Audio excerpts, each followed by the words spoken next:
Trent Dawson ruled the school until he messed with the wrong girl. What happened next? No one saw it coming. It started with a look. Not the kind that passes unnoticed, but the kind that lingers. The kind that makes you feel like you don't belong. 16-year-old Jasmine Whitfield had been in Summit Ridge, Idaho for exactly 3 weeks, and she could already tell she was an outsider. She wasn't surprised. She and her father had moved around a lot because of his job, and she had long learned that some towns welcomed new faces, while others made sure you knew you weren't one of them. Summit Ridge High was the latter. Jasmine walked through the hallways, her backpack slung over one shoulder, avoiding the stairs. Her dad had warned her about kids like Trent Dawson, the ones who thought they owned the school, the town, and everyone in it. She had hoped, just maybe, she'd go unnoticed. That hope lasted 2 days. On the third day, Trent made it clear she was his new target. It started with whispers when she passed by. Then his friends would laugh, just loud enough for her to hear. After that came the jokes, mocking her hair, her voice, the way she walked. She ignored it. She had learned that was the safest thing to do. But Trent didn't like being ignored. One afternoon, Jasmine sat in English class, scribbling notes as Mr. Holloway, the teacher, droned on about The Great Gatsby. A sharp whisper cut through the room. "Hey, new girl." She didn't look up. "I'm talking to you, Whitfield." Still, she kept her eyes on her notebook, tightening her grip on her pen. Trent smirked, leaning back in his chair. "I just think it's funny. You know how some people show up where they're not wanted?" A few snickers. Jasmine forced herself to keep writing. "But hey," Trent continued, voice dripping with fake sympathy, "maybe you're just lost. I mean, a school like this, with people like us, must feel kind of different, huh?" Jasmine's chest tightened, but she said nothing. She had promised herself she wouldn't let people like him get to her, but Trent wasn't done. He leaned closer. "Hey, Whitfield, you hear me? Or is it hard to hear over all that?" "Trent," Mr. Holloway's voice cut in, sharp and impatient. "Do you have something to share with the class?" Trent leaned back, hands up in mock surrender. "No, sir, just welcoming the new student." Mr. Holloway gave him a warning look, then turned back to the board. Trent shot Jasmine one last smirk before settling in his seat. She let out a quiet breath. Maybe that was it. Maybe he'd get bored. Maybe... A folded-up piece of paper landed on her desk. Her fingers hesitated before opening it. "Go back to where you came from." Jasmine's stomach dropped. She didn't react. She wouldn't give him the satisfaction. She folded the paper and tucked it into her backpack, keeping her face blank as the lesson continued. But things were only getting started. Because Trent Dawson didn't know who her father was. And soon, he was going to find out. But before that, things were about to get a whole lot worse. Jasmine had learned to endure things like this. She'd lived in enough towns, walked through enough hallways, sat in enough classrooms to know. People like Trent always existed. But the thing about bullies, if you don't react, they just push harder. It was a Friday, and the cafeteria was loud, trays clattering, voices bouncing off the walls, the sharp scent of pizza and stale fries lingering in the air. Jasmine sat alone at a corner table, earbuds in, pretending she couldn't hear the whispers around her. Then, she felt it. That presence. She looked up. Trent stood a few feet away, his hands stuffed in his Letterman jacket, his trademark smirk plastered across his face. Behind him, his friends, Liam, Kyle, and Chase, stood watching, waiting. She had seen this before. Trent tilted his head. "You always eat alone?" Jasmine didn't answer. "You should really try to make some friends." He looked at her untouched tray, then at his friends. "Or maybe people just don't want to sit with you." Kyle snickered. Liam leaned in. "I think she likes being a loner." Trent took a step closer. "Or maybe she just doesn't belong here." Jasmine's fingers curled under the table. She didn't say anything, didn't move. Trent didn't like that. In one quick motion, he grabbed her tray and flipped it. The loud clatter of the plastic tray hitting the floor sent the whole cafeteria into silence. Food splattered across the tile, mashed potatoes smeared across her sneakers, milk spreading in a white pool. Gasps, stifled laughter. Jasmine's hands clenched into fists. Trent's smirk widened. Oops. Jasmine stared at the mess, heat creeping up her neck. She felt everyone's eyes on her, waiting. Would she cry? Would she lash out? Would she... She pushed her chair back, slowly, calmly. She reached for a napkin, wiped her hands, and stood up. She wasn't going to give him what he wanted, but Trent wasn't done. As she turned to leave, he moved in front of her, blocking her path. Hey, where are you going? We're just getting to know each other. Jasmine took a slow breath. Move. The cafeteria held its breath. Trent's smirk flickered just for a second. What was that? He asked, voice laced with amusement. She met his eyes. I said move. His friends laughed. Whoa, Liam chuckled. She's got a mouth. Trent stepped closer, closing the space between them. Or what? Jasmine swallowed. She could feel her pulse in her ears. Her fingers twitched at her sides. And then, what the hell is going on here? A sharp voice cut through the cafeteria. Ms. Reyes, the assistant principal, strode toward them, her heels clicking against the tile. Her eyes darted between Jasmine and Trent, then down at the spilled food. Trent's smirk was gone. He took a step back, putting on an innocent face. Nothing, Ms. Reyes. Just a little accident. Ms. Reyes didn't look convinced. Her gaze flicked to Jasmine. Is that true? Jasmine hesitated. If she told the truth, nothing would change. Kids like Trent never got in trouble. She had seen this play out before. She glanced around. No one spoke up. No one defended her. She swallowed back the lump in her throat. Yeah, she muttered. It was an accident. Trent smiled. Miss Reyes exhaled. All right, get this cleaned up. And just like that, it was over as Trent's friends snickered as they walked away, bumping shoulders. See you Monday, Whitfield, Trent called over his shoulder. Jasmine stood there, staring at the mess on the floor. She thought about her dad, about how he always told her to stand up for herself. But what was the point when no one listened? She grabbed her backpack and walked out of the cafeteria. But this time, she wasn't just going to let it slide. The house was quiet when Jasmine got home. Too quiet. She dropped her backpack by the front door and slipped off her shoes, still speckled with mashed potatoes from lunch. She didn't even want to look at them. Jasmine, that you? Her father's voice came from the kitchen. Elliot Whitfield wasn't the kind of man who missed details. As the newly appointed police chief of Summit Ridge, he had spent years reading people, picking up on things most wouldn't notice. Jasmine hesitated before answering. Yeah, it's me. She walked into the kitchen, where he was leaning against the counter, still in his uniform, a fresh cup of coffee in hand. His short-cropped hair was graying at the temples, his sharp brown eyes scanning her face before she could even sit down. You okay? He asked. She forced a shrug. Yeah. Chief Whitfield took a slow sip of his coffee, still watching her. How was school? Jasmine slid into a chair at the table, running her fingers along a scratch in the wood. Fine. A pause. Then he set his coffee down. Try again. She exhaled. She should have known. She could never hide things from him. But part of her didn't even want to talk about it. What was the point?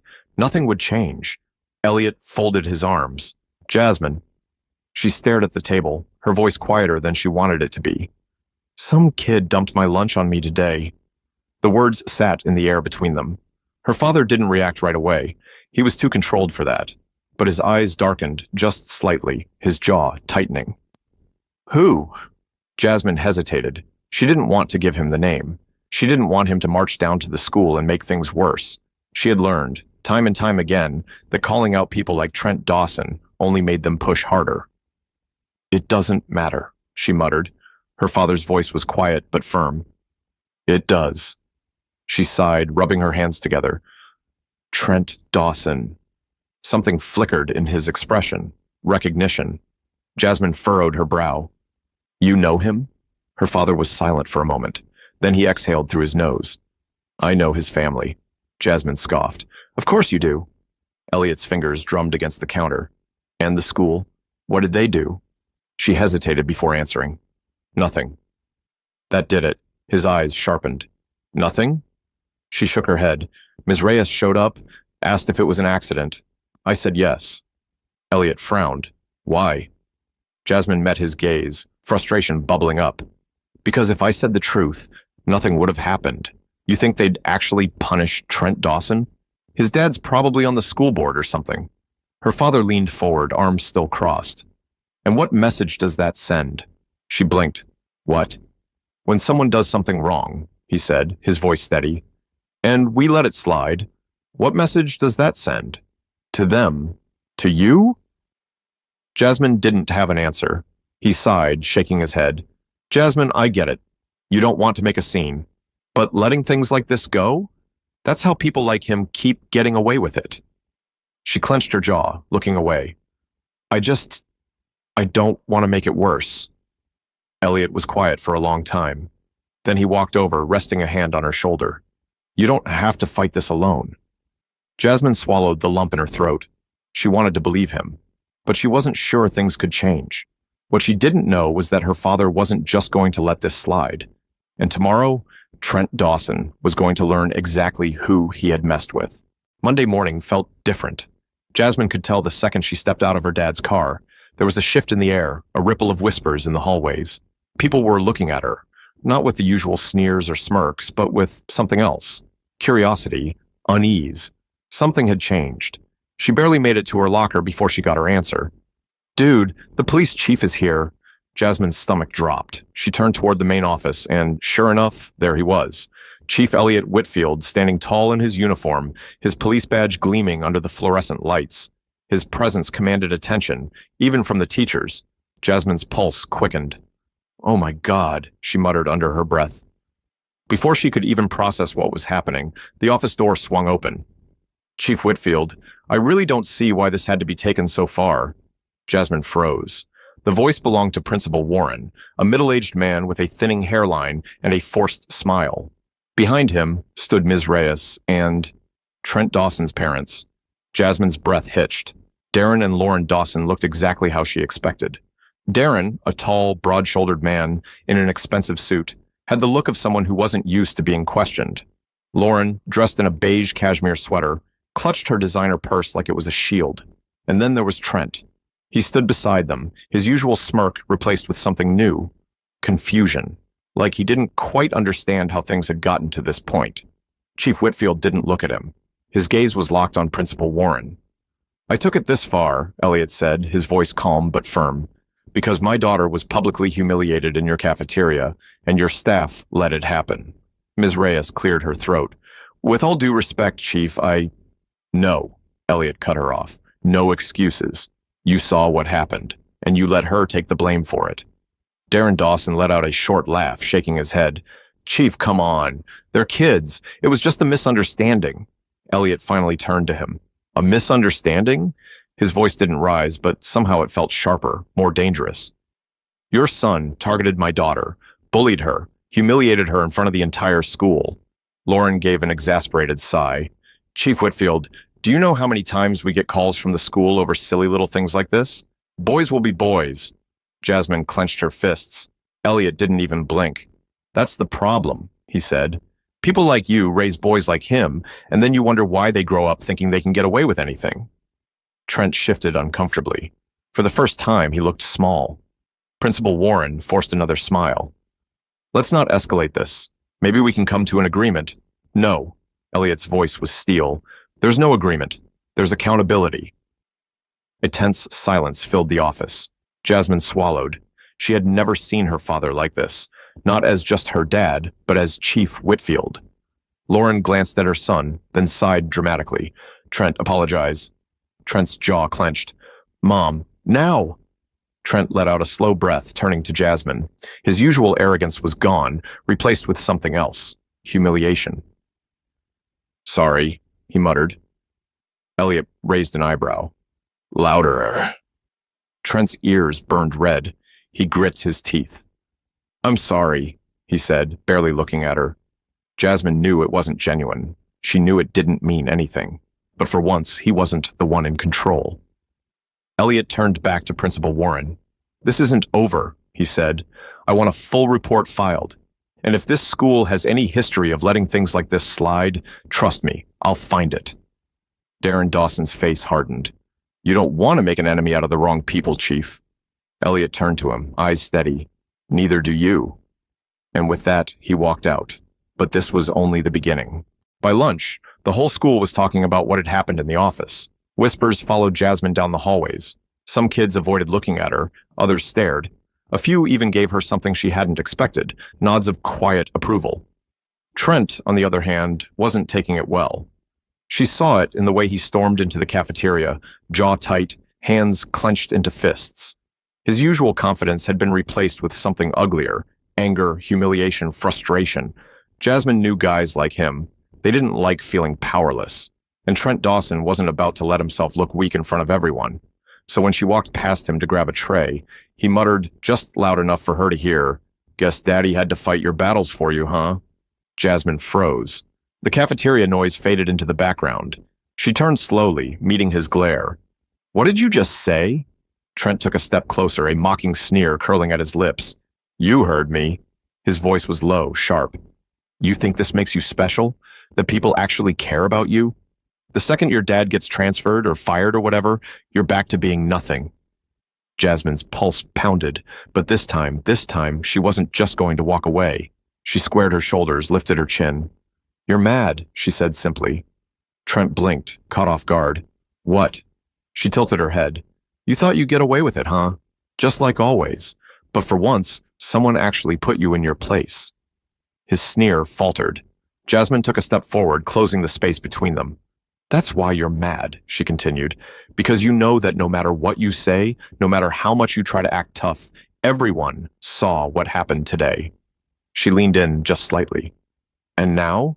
They don't respect you. They pity you." Trent's face turned red. "Shut up," she smiled. "Make me." For the first time, he was the one backing down. He clenched his jaw, fists shaking at his sides, but he didn't say another word. Instead, he turned and stormed out of the cafeteria, pushing past his friends.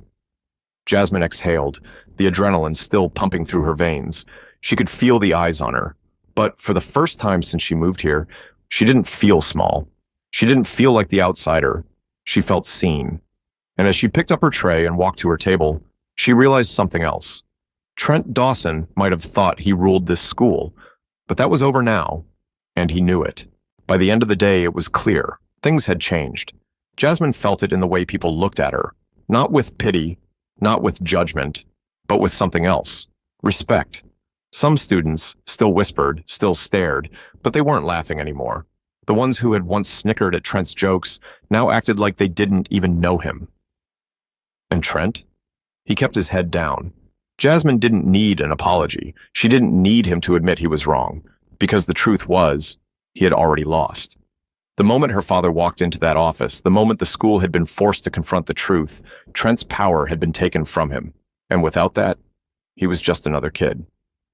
At the end of the day, Jasmine climbed into her dad's car, shutting the door behind her. Elliot glanced at her. How was school? She hesitated. Then, for the first time in weeks, she smiled.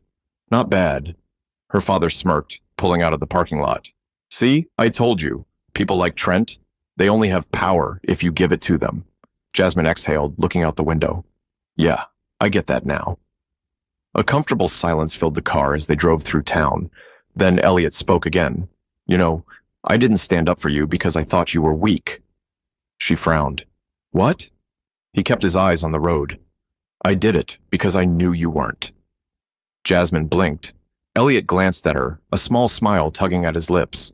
I just needed you to see it for yourself. Jasmine swallowed the lump in her throat, looking down at her hands. For so long, she had felt powerless, like the only way to survive was to shrink, to disappear. But today, she realized something important. Standing up for yourself isn't just about fighting back. It's about knowing your worth. And once you know that, no one can take it away from you. How many times do people like Trent get away with things because no one speaks up? Because people assume it won't change anything? Bullies thrive in silence. They count on it. But the second you take away their control, the second you refuse to be afraid, they lose their power. So don't let anyone tell you who you are. Don't let them define your worth. Because the moment you decide to stand tall, they can't push you down, and they never will.